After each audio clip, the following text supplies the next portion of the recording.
হলো হ্যাঁ ওরে বাবা তো সিটি মারতে মারতে খাবার আসছে। তোমায় জানান দিচ্ছে আমি হয়ে গেছি। হ্যাঁ তোমায় জানান দিচ্ছে আমি হয়ে গেছি। জানান দিচ্ছে হয়ে গেছি। হ্যাঁ। এই তো সিটি বেরোবে বেরোবে করছে, খাওয়ার জন্য অপেক্ষা করছি আর ওদিকে দেখি সিটি মারতে মারতে প্রেশার কুকার আসছে। তাই তো মনু তাড়াতাড়ি খেতে দাও, খিদে পেয়েছে। বন্ধুরা তোমাদের কারা কারা বাড়িতে চিকেন হলে খাওয়ার জন্য ছটফট করো জানিও তো। আমি যতই খাই তাও আমার খাওয়ার মন কখনো ভরে না, মানে তাড়াতাড়ি খেতে দাও তাড়াতাড়ি খেতে দাও। যতই খেয়ে নিই জীবনে, চিকেন হলে একটা আলাদাই মজা লাইফে, ঠিক তো? হ্যাঁ তাই তো। তাড়াতাড়ি খেতে দাও।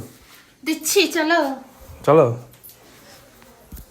এই যে চিকেন, এই যে চিকেন অপেক্ষা করছে, এবার শুধু খাওয়ার পালা।